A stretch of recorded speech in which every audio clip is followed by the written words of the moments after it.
Foxboro Rush. What a rush. Travis Thomas here with my man Adam Pellerin. Welcome, my friend. You ready to talk some Patriots football or what? Opening game just around the corner, man. Ooh. You know, we're almost there. We're close. We're almost there. We're so close. Almost June. I love it. Well, listen, here's how I'm thinking, Adam. I'm thinking championship parade, banner 18 loading for the Celtics. You'll go to sleep and probably wake up hungover from the celebration, and then it'll be training camp. I mean, that's how this is going to work, right? Yeah, it does work that way, right? Yeah. Anytime you got a deep run from either the Bruins or the Celtics, and then baseball season's getting underway and you're getting close to the trade deadline, all of a sudden training camp's here and you got preseason and we're off and running, baby.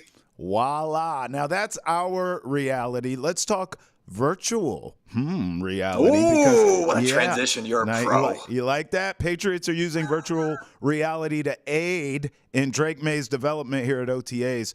Listen to this quote from Jerod Mayo.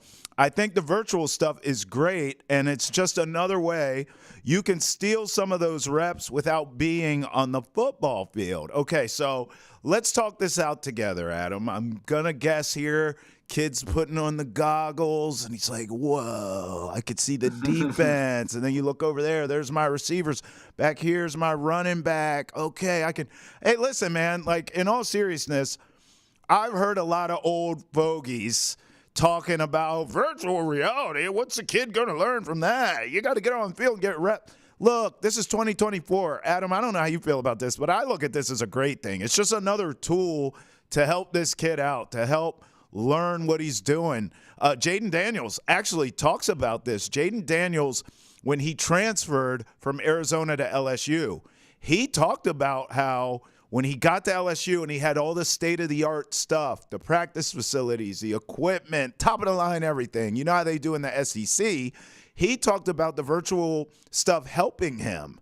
So, I mean, look, these kids are young, playing quarterback. Whatever you can do to help them out. They play on the field, Adam. I mean, my God, most of these kids now are, you know this, are in these 7-on-7 camps and quarterback development camps. They are on the field. They are learning there. So this is just, as I see it, another tool for them to use where they're not putting their bodies in danger, and it helps the mental aspect of the game. I don't see what the big deal is. I think it's great. Yeah, that's a good point about not putting their bodies on the line to try and get reps, right? But at the same time, I don't think it's taking away from any of the on-field reps that they're taking. I think this is just an added resource for them to use, and they're evolving with the times. I mean, we've seen this across sports. I mean, baseball is probably the best example when they used they actually use it now is it simulates a pitcher's delivery. So if you want to face Garrett Cole in the batting cage, all you have to do is type in Garrett Cole. It has a database and it throws all of Garrett Cole's pitches from the same arm slot that Garrett Cole does. And so that's a tool that hitters use. Now, it's not the same thing as being up at the plate, facing the pitcher on the mound in front of 35,000 fans, but it's just another tool that baseball players can use. Just like here, it's another tool that football players can use, and in this case, quarterbacks. And I think Elliot Wolf was talking about just making all of these resources available, especially when you got a young quarterback, right? And if you're going to be studying the playbook, instead of doing that the entire time, being in the classroom, why not get up, move? These kids play video. I know I sound like the old guy, right? These kids in their video games, but I mean, that's the reality, right? You're playing PlayStation, Xbox, all that stuff. You grow up, you're used to this kind of thing. And so Drake Maye, yes, he's going to be out on the field. Yes, he's going to be learning the plays that way. He's going to get to know his teammates that way. But if he's going to get another look and have just more resources at his disposal, I don't see why that's a bad thing at all. And look, I mean, Travis, don't you think, before, pilots in the military learn how to fly, they do flight simulations, right? That's right. And NASA, don't they do all these different types of simulations? So, that's right. I mean, if they're doing it, it's good enough for them. Yeah. It's good enough for the quarterback in the NFL. Yeah, I completely agree. And even from a quarterback or just a football standpoint, what do you think walkthroughs are? When they do walkthroughs before a game, the day before a game, this is what you're doing. I mean, it's in reality, I get it, but like you're visualizing and you're literally walking through plays and walking through scenarios. Look, I don't want to get all trippy on you and turn this into like a Jetsons podcast or something, but this stuff's going to evolve. Now I know you're old, man. If you're doing the Jetsons reference, man, come on. It's got to be something a little bit more recent. I mean it's got to be. But I can't think of it. I'm right there with you. You're right. I don't want to get all Futurama on you, but all right, there you go. This technology is going to evolve. So right now, again, I'm just guessing here, but I'm guessing it's more of a mental aspect, right? Like it's like, okay, this is what a cover 2 looks like. Boom, you can literally see it in the goggles or whatever they're using. But this stuff is going to evolve at some point. These quarterbacks are going to be out there chucking against these defenses. Literally going through the motions and keeping stats and like playing full games in this stuff if they're not already doing that. So I don't know. I think we have to be careful as the media. I've just heard so much pushback on this. Like, oh, well, Brady never did this and this guy never. Like, first of all, how do you know? Secondly, like a lot of this stuff wasn't available to the quarterbacks of yesteryear. Why wouldn't you? If I'm a young quarterback right now, I want every G-damn tool possible to make me better. Even if it's something I don't necessarily get. Like if someone says, like, we're going to do a virtual reality training, I don't know anything about that, but I would be open to it. If someone came in here now and said, hey, we can make you a better broadcaster by some VR training, I would laugh internally, but I would do it with an open mind in hopes to, get better. So I just think, like, I think generally speaking, we have to be careful about this stuff because as time goes on, what looks ridiculous to us now, some of us, it will be the norm. Isn't that life, Adam? Isn't that like how technology works and how we evolve? I still remember, using the computer at my parents' house and getting yelled at when I was a kid because they couldn't make phone calls because I was on the internet. You know what I mean? Like now I do know what you mean. That's preposterous now, right? Yeah, it is. I mean, it's just part of the evolution of technology. And again, like you don't think Ted Williams wouldn't want to know what his exit velocity was? Exactly. How hard did I hit that ball, right? He wouldn't want to go into the clubhouse and watch video and watch a breakdown of a pit. I mean, like all of these things are available at players' disposal now. And you know what? It's competitive balance as well. Like, I mean, if one team's using it, don't you think another team would want to use it just to keep up? Right. Yes. I mean, that's the reality of it is that teams don't want to be left behind. Players certainly don't want to be left behind. There's too much money at stake. There's just too much at stake for these players to deny the sort of technology that's available. And I'll bring this up too, Travis. This wasn't a question about virtual reality. I mean, Jerod Mayo answered this question, whatever the question was. I don't remember it exactly, but it was part of an answer. And then there was a follow-up question by a reporter because Elliot Wolf had alluded to it in another interview. I believe it was a radio interview where he was talking about it. And so it wasn't like this thing where Jerod Mayo was like, well, we have unveiled this virtual reality for Drake Maye to use. This will be the next big thing. This will get him on the field sooner than we. No, it was nothing like that. It was just part of the answer. He was answering a question and talking about the a number of different things. And this just happened to come up. So it's not like the Patriots are making a big deal out of this. And certainly the Patriots aren't the first, as you alluded to, right, with Jaden Daniels in college, right, to use this type of thing. So it's nothing new, and it's really a big deal out of nothing, I think. I agree. All right, so while we're on this topic, because clearly you and I are evolved. We've shown growth, even in this conversation. I'm so glad neither one of us are, old fuddy-duddy style with this VR stuff. We're very open to it. We're not rigid. We're fluid with our thoughts. We're progressive with our thoughts. So with that, Jeff Howe wrote an article that says, quote, Jerod Mayo has also changed the vibe around the building. There's a basketball hoop in the locker room, and some coaches even have one in their meeting rooms for an added dose of competition. The cafeteria has turned into a spot where all these new faces are encouraged to hang out and get to know each other better. Noticeably, Mayo has pared down the memorabilia from the Super Bowls past. The purpose is twofold. First, to signify that this is a completely different team. Second, while it's important to see the results of the franchise past seasons, it's more valuable to recognize and prioritize the process of achieving those results. So again, I mean, here we go again. Change from the old, out with the old, in with the new. What do you make of all these changes that Jerod Mayo has made?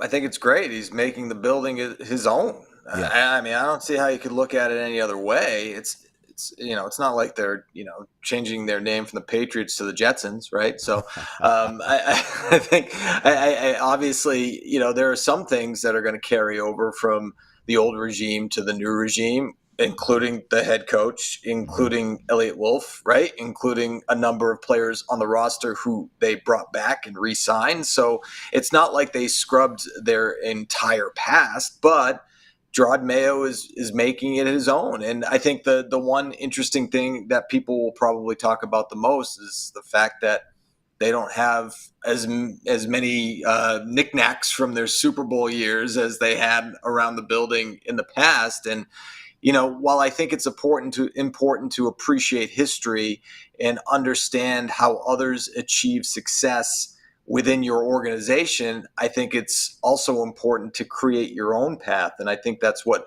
Jerod Mayo is trying to do here, is say, hey, look, we have a storied past. You all know who Tom Brady is. You all know who Bill Belichick is. You all know what they built together to help make the franchise what it is today. But now it's our turn. It's our turn to blaze our own path. And I think that's part of the message that he's trying to convey to his team now. Yeah, I think that's well said. I mean, look, just normal people, like on a human level, when you move into a new place, you make it your own. Like, you're going to decorate it the way you want. You may paint, you may change. Like, it's just, that's a normal thing. So it's not surprising to me that Jerod Mayo, as you said, is making it his own. He should. That's his right to do it. But I think it's a bigger conversation of, look, I mean, Belichick was a hard ass for forever. And no one was allowed to do anything, say anything. Things were my way or the highway. And it just appears like Jerod Mayo, to your point, like, yeah, there are some similarities between them. Obviously, he played for him. He's a disciple of him. We know they're tight. But Jerod Mayo is his own man. So I do like the fact that he is making things in his own image and likeness, and also opening. It just seems, even when he talks, like it's just more open, quite frankly. It's more inviting. It's not as closed off. It's not as standoffish. And I do like that. But there's a fine line of that too, Adam. There's a fine line of both methods, quite frankly. Like Belichick, although it took a long time for it to happen, generally your rigidity, your rigid people, your people that aren't willing to bend, and it's my way or the highway, that can grow stale. And now credit to Belichick, and obviously Brady was a big part of this, as of a lot of players, but he had one hell of a run. He had an all-time run. He had the all-time run, if you ask me. I think he's the GOAT as far as coaches. But eventually it caught up and it grew stale. And it's a new wave of players now. And so these players are different than your Teddy Bruschi's, right? So now I see what Jerod Mayo is doing, which is bringing you more into the modern athlete, the modern NFL player. But I also see you got to be careful there, and you got to have guardrails too, because you can't, Adam, make this Club Med. I mean, how many coaches? Listen, brother, you know where I came from. I covered dumpster fires in D.C., okay? And a lot of those coaches, some of them came in and they had that hard-ass mentality. Some of these coaches came in and it was Club Med. None of it worked. So you got to be a little careful too, where, yeah, it is a kinder, gentler atmosphere here, but we can also fire up on you when we need to. So I think it's probably, the truth is somewhere in between, like with a lot of things, right? There's a balance of you at times do need to be a hardo, and then at other times you got to chill out and let guys breathe a little bit. So I hope Jerod Mayo, and you would think the background as a player, Adam, would give him a good feel for what that balance is. Does that make sense? Yeah, it makes complete sense. A lot of what you said is tied back to what we were talking about with virtual reality and resources and technology that's not now available, right? And so it's about evolving. And I think that's what Jerod Mayo is trying to do. He's trying to evolve. He's trying to create his own space for his team because it is his team now. And what Bill Belichick did worked for him for a long time. And now he's gone. And so Jerod Mayo says, well, I don't believe in that philosophy fully. And so I know there is a fine line to toe. You don't want to make it Club Med and you don't want to make it what Bill Belichick had in place for a long time because clearly that had run its course. So look, there are a lot of different things that go into winning, right? It's not just the basketball hoops that he's got set up or, taking away the Super Bowl trophies. It has to do with good coaching and good players, right? First and foremost. So he could have the best environment in the world that fills both buckets, right? It checks all the boxes. It's light enough, but it's not stifling. But at the end of the day, you need good players. You need good coaching. That's what produces wins. And I'll add this too. I'm not saying that ignoring history is a good thing, right? And I don't want to misconstrue that. I mean, you look at the historic franchises that we have in the city of Boston between the Bruins, the Red Sox, and the Celtics. They celebrate their history a lot. Hell, the Bruins just celebrated their centennial where we brought back all of those players. That's right. We brought back all of the teams from those days where the Bruins were the big bad Bruins or, the Cam Neely era, right?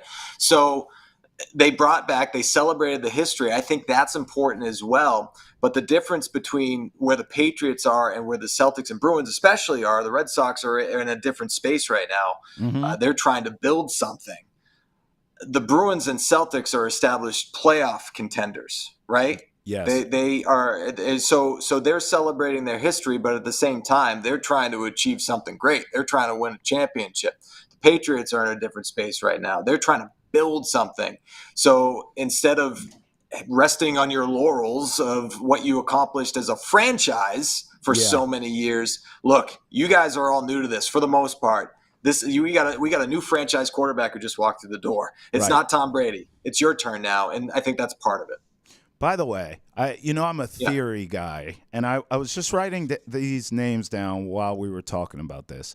So I'm noticing a theme here. These young coaches in the league, dynamic guys, right? Mm-hmm. They all are cool. None of them have this like hard mentality, you do it my way. Like the coaches I'm sure, I'm speaking for you here. The coaches. You can. I know where you're going with this. The coaches we grew up having, where there was no such thing as having your own thoughts and ideas, right? And obviously a lot of coaches we've seen in the NFL over the years, Dick, those guys. But I'm looking, I just jotted these names down. I'm sure there's more. But is there a tie-in with youthfulness in coaching? McVay, LaFleur, Steichen, Shanahan, D'Amico Ryans, Antonio Pierce. By the way, D'Amico Ryans, Antonio Pierce, thinking of this off the top of my head, those guys are players. They're like fresh out of playing, and they're still not this. Now, there's a no-nonsense-ness to all these dudes, but all of them seem cool and seem very open and very player – maybe player-friendly is the term I'm looking for. Very player-friendly. Maybe it's something with the young coaches, Adam, and it could lend itself. We know there was a smear campaign as well, but it could lend itself to why a Bill Belichick was not hired. And we see some of these older coaches now really being phased out in this game. Yeah. I mean, I was thinking Mike McDaniel too, right? On that list. But I was also thinking about some of the older coaches that have had success that are still like Andy Reid. It's kind of a cool dude, though. Always. You know what I mean? He's old school, but he's a cool dude. I think that's more of a personality thing. I mean, Pete Carroll, when he, for many years, was a cool dude. It was just part of his personality, I think. But to your point, I think there were fewer of those guys back in the day, right? And I don't think that Pete Carroll's way was the way back in the day, right? Right, And I think he felt more comfortable maybe coming back to the NFL with the Seahawks, bringing that sort of college energy to the pro game. But I think there's something to that. I do. And I think that, again, if we want to get into players and athletes today, and it's not the same as it was, right? Athletes are different. They're treated a little bit differently because we are more educated now, perhaps, in certain ways. And I'll just say in the mental health space, right? Yes. There's more education there, and it's something that I think the younger coaches are more aware of. And I think that even in we're talking about Jerod Mayo and some of the changes he made, right? Part of Jeff Howe's article was talking about the 25-minute meetings that he has with 5-minute breaks. The meetings go no longer than 25 minutes because they want to give coaches, staff, players a breather. Right. Something that you'd never see, right? Back in the day. Right. So it's part of the evolution of the game and of the athlete. Yeah, I've seen the difference in coaches just in terms of my career that I've covered. Adam, I'll tell you a quick story. It's tragic, too. I covered a team, University of Maryland. A new coach had come in, new head coach had come in. And University of Maryland's known for basketball, not exactly football, though they put guys in the league, right? And so they get this new hotshot coach in, and he brings in this real old school strength and conditioning program. And I'll never forget his introductory press conference. He was like, we got to get bigger, stronger, faster, which every coach says. But he's like, we want to instill an old school. He was like harping at him on like old school morals and toughness and blah, blah, blah. And so I did a story on the strength and conditioning program as those guys came in, right? And one of the basically things of the story was like I was there for a day in the life. Like I followed all these strength coaches around and watched them train players. Adam, it was like inhumane. I'm not kidding. And I'll never forget walking away from that thing, and that was just brutal. They're training these kids like Navy SEALs, right? Fast forward a couple years later, the guy gets fired because a kid tragically passes away during like summer workouts, Adam. It was hot. The kid was asking for water. They said no. And like he dropped. And it's like, this is part of the problem, right? So I look at the way we're going now in the league, per our conversation with these coaches, as a good thing. Because, look, it's easy for a fan, an old school fan, to sit back and say, oh, these guys are soft nowadays. Like, no. And I think you said it. Like, we have more knowledge than we ever had. We are smarter than we've ever been. We need to implement more accepting those. than we've ever been, right? We need to implement those things, Mm-hmm. Yep. No, I agree. I agree. I think it's all part of the evolution of the, coaching, and understanding the athlete a little bit better. Absolutely. For all things Boston sports and pop culture, roll with us on Boston has entered the chat. In fact, Adam and I just had one of the most entertaining, is this fair to say, Adam, one of the more entertaining interviews we've ever had with former Celtic Leon Powe, a key part of that 2008 championship team. You got to check that out when Boston has entered the chat. Adam, am I overselling it, or am I spot on with the Leon Powe interview? Just make sure the next time that you say his name, you either attach the Honorable Leon Powe or President Leon Powe, and I'll leave it at that. Amen. I'll leave it at that. Amen. All right. Jalen Waddle got the bag, Adam. Dolphins signed Jalen Waddle 3 years, damn near $85 million, 76 of which guaranteed. Wow. Your reaction. Yeah, that's pretty good. My reaction is welcome to the NFL in 2024. Another part of the evolution of the game of football, right? That's what it is. Based on today's game, and we all know that this is a quarterback's league. It's all about the passing game. Yes, in the league, and Jalen Waddle is one of the good ones in the league. And this is, look, the market was set. $85 million, $76 million guarantee. AAV, that's fourth now.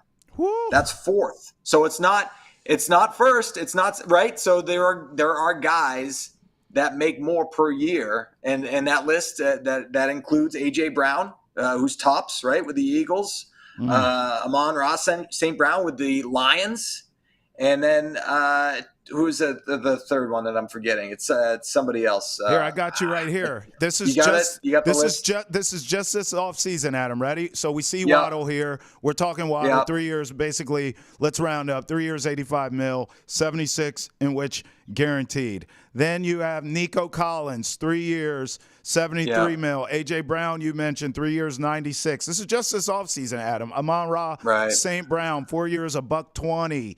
Devontae Yep. Smith, 3 years, 75. Michael Pittman Jr., 3 years, 70. Mike Evans, Right. 2 years, 52. Listen, by the way, Yep. how about the big dogs? I'm not taking anything away from any of these guys on this list, but we're still waiting for the Jamar Chase, the Justin Jefferson, the CeeDee Lamb, and others shoe to drop. Like, this is absurd money we're talking here, Adam. Well, it's funny too, right? You mentioned CeeDee Lamb and the Cowboys. Well, they also have a quarterback that's going to have a contract expire too. So if you're talking about paying both of those guys, oh my word, right? Now the salary cap's going to go up next year, but man, like, you got to fill out that roster, and you got to project down the line too of other guys with expiring deals. But it's interesting, you talk about Jalen Waddle and you remember, oh yeah, Tyreek Hill is on the Dolphins too. Right. And he's already talking about a contract extension. And that makes me think it's just like, oh man, it's like, all right, so they're going to have Waddle and they're going to extend Hill, or do they? And they got and Tua, by the way, right? Another quarterback. And so I'm thinking, all right, well, if Tua's going to earn his money, and if they want to model themselves after the Chiefs, you know what the Chiefs did? They traded Tyreek Hill and won 2 Super Bowls. That's right. That's right. Right? Yeah. I mean, so does that happen again with Tyreek Hill? I don't know. I don't think so. Let's have that convo since we're talking Jalen Waddle. You know what? When he signed this and I saw this news, I actually thought of Tua immediately. And I said, Tyreek Hill is already paid, and as you said, seeking more money. He's going to get it, Adam. Okay? You could argue he's the best out of all these guys. You could argue that. Jalen Waddle just got paid. I think, and you brought this guy up earlier, and Mike McDaniel, doesn't it feel like a system there? Kyle Shanahan comes to mind. I know they're boys, but like Kyle Shanahan, they whiffed on Trey Lance. That was like a bust, right? And then it was like, okay, well, we're gonna move him, even though. By the way, they gave up assets to go get. They moved up to get Trey Lance, if I'm not mistaken. So they whiffed. That was a bust. That would set teams back a decade back in the day. They literally moved off, gave Brock Purdy a chance, and now he's likely going to get paid. So I say all that to say it feels very systemic with what the Dolphins do. I wonder if making this commitment to Jalen Waddle kind of signals, for lack of a better term, that, we're not going to pay Tua. Like, we'll just reset the quarterback, whoever it is. Maybe it's a kid they draft. Maybe, we don't know what the hell the free agent pool Maybe will it's look like. Dak. Right. Well, you're not resetting there, though, because no, you're not. Right? But Dak's you're going to want his upgrading. money. He's going to want his money. Is it? Is Dak an upgrade? I don't know. I don't think so. Adam, let's have look. What is Tua at his best when healthy? I guess you could say Dak's more available, but let's take them both healthy. Tua's accurate. Dak's accurate. Tua's I wouldn't call him mobile to like a Lamar Jackson level, but he can move. Dak can move. He's not a Lamar. I guess Dak's a bigger athlete, so check there for him. But, like, what is Dak exponentially better than Tua at? I don't necessarily – I think he's better. I think he's better, but I don't think it's I think it's close. I don't think it's like Yeah, and I'm that just big of thinking a of both guys, an injury history, especially with Dak. I don't know. It's a fair question. It's a fair question. right. My knee jerk reaction is to say Dak 100%. But Sure. then you bring up the point. The other thing too. I'm wondering, right? Like, I mean, you're not only talking about like C.D. Lamb and T. Higgins, Jamar Chase, but you got Yeah. Ayuk out in San Francisco. You mentioned San Francisco. Yeah. I mean, Ayuk's got to get paid too. You got Deebo Samuel and Ayuk Brandon That's Ayuk out right. there. So you know, but who's in line to have the most cap space in the NFL? Going down Patriots. by a lot So too. who are you going to overpay for? You're going to overpay for T. Higgins. You're going to overpay for Ayuk. Who, in a perfect world, you and I are writing the blank check. Who would you write it to? Because I'm telling you right now, Adam, I'm giving it to T. Higgins. I just think I don't think he's had the opportunity to prove that he's the number one guy. I think Ayuk and Debo are a unique situation where, because of Shanahan's system, they are used to their strengths. So you could argue Ayuk is the number one there because Debo's so versatile, and I'm fine with that. But I don't Yeah. believe T. Higgins has had the opportunity to show that he can be a one because of how damn gifted Jamar Chase is. And it's not a knock on T. Higgins. It's just how amazing Jamar Chase is. So I would be willing, if Yeah. I'm the Patriots, I'd be willing to overpay T. Higgins to see if he's a one. But I've seen enough of a sample size, Adam, where I think he could be.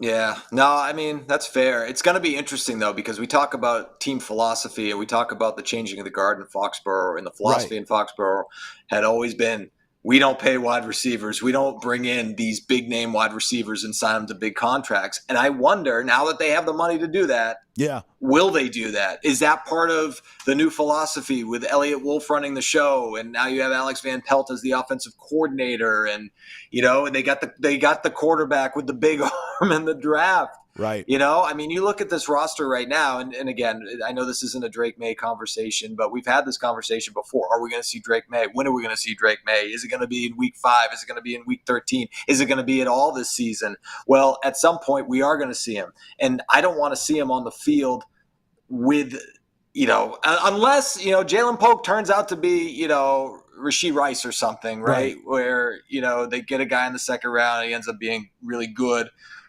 I want to see them bring in a big name wide receiver, a big name target for your franchise to be quarterback. So Right. whether it's T. Higgins, whether it's Brandon Ayuk, whether it's somebody else, just spend the money and get somebody in here. Yeah, hey, that's why I said I led with I'm willing to overpay any of them.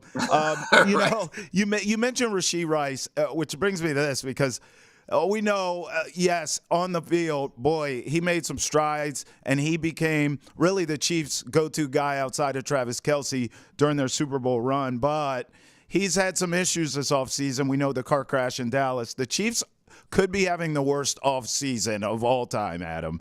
Isaiah Buggs, a defensive end, facing 2 misdemeanor warrants for second-degree cruelty to dogs. Harrison Buckner, that commencement speech, we all know what happened there with him, that moron. A couple of offensive linemen got popped on misdemeanor possession of marijuana. So, I mean, bro, is this just what happens to teams that win the Super Bowl? Is just everything falls apart at the seams off the field? Because, I've seen this happen in multiple places where teams have success, and then it's like immediately guys get money, they get notoriety, and they lose their damn minds. I mean, hell, New England dealt with that around here as well during the dynasty. So that's been well documented. Is this just part of the process? Is this just what happens? Like when you win a couple Super Bowls, all hell breaks loose? Man, I hope not every Super Bowl winning team has a kicker that pops off like Harrison Bucker did at the commencement speech. I hope that's not what we see moving forward. I mean, that's just ridiculous. But yeah, I don't know. I mean, can't both things be true, right? Where it's kind of like this kind of thing just happens, and it just happens to happen to the Kansas City Chiefs. I don't know. I don't know. I don't have a good answer for that, but I think what you had sort of brought up in our pre-production meeting, we'll call it, is dealing with adversity as the leader, right? Yeah. And so that's Patrick Mahomes. And I will say this too, the Chiefs are chasing history this year. That's Right? right. They could become the first team to win 3 consecutive Super Bowls, something that Tom Brady never did, right? And so we're looking at comparing Patrick Mahomes and Tom Brady, and Mahomes making this statement that, how many Super Bowls he was going to win, right? Now is your opportunity to do something that Tom Brady never did. That's And right. you don't want to screw that up because of, some of the examples, that we now have in front of us, some guys getting into some things off the field. So if you're Patrick Mahomes, you're the $500 million man, you're the Woo. leader.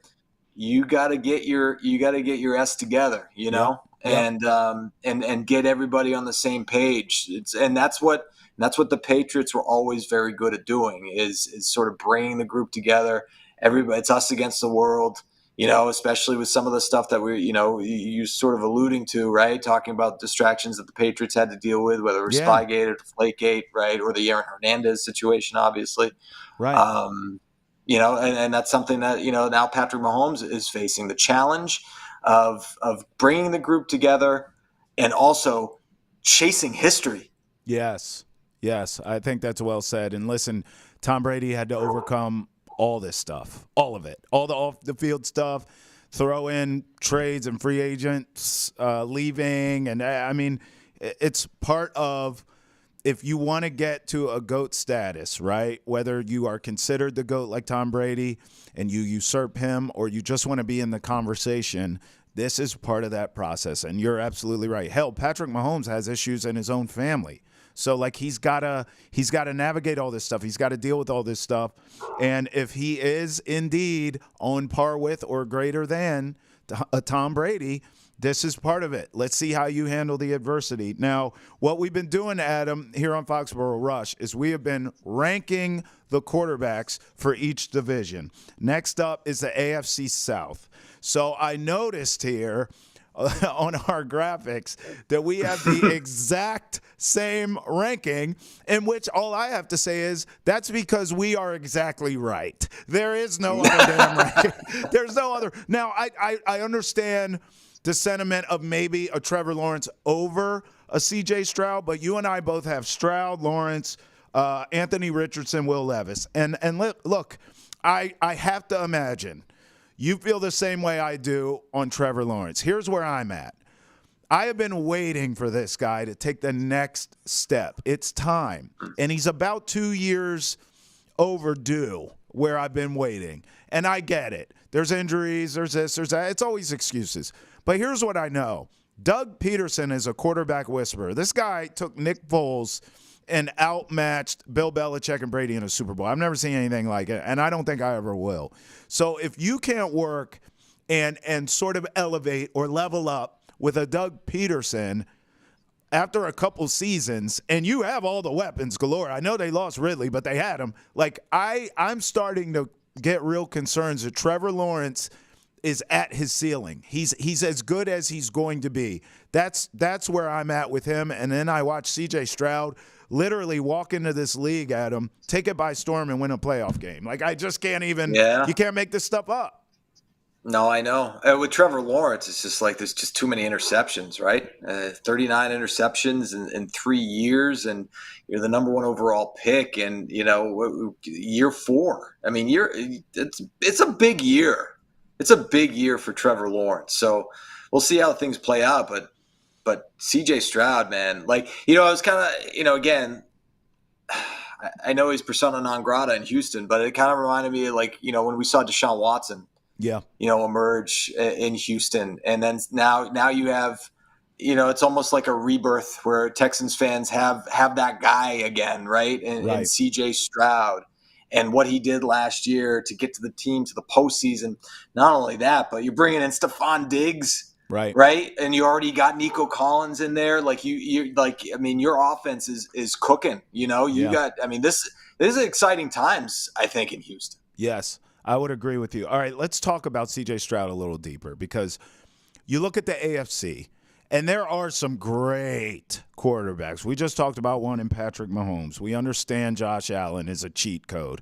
We know Joe Burrow injury concerns with Joe Burrow is the only guy really I've seen stand up to Mahomes and beat him straight up. Lamar Jackson is a video game. I mean, Justin Herbert feels like he's on the cusp. Is it too soon, Adam, to consider C.J. Stroud in that class? Like, after one season, is it too soon? Because from what I watched, boy, does it not feel like he feels to me like the next great AFC quarterback. Obviously, we need to see more, but I can't knock the kid on the lack of experience and inexperience because he just got to the league 5 minutes ago. But from what I've watched, I mean, this is what Burrow did when he got in the league. This is what Mahomes did when he got in the league. Like, these guys got in and made an impact immediately. So I don't want to take away from C.J. Stroud and say, well, I don't know, can you do it again? Like, I've seen guys come in, be great immediately, and sustain it, and even get better and go to another level of greatness.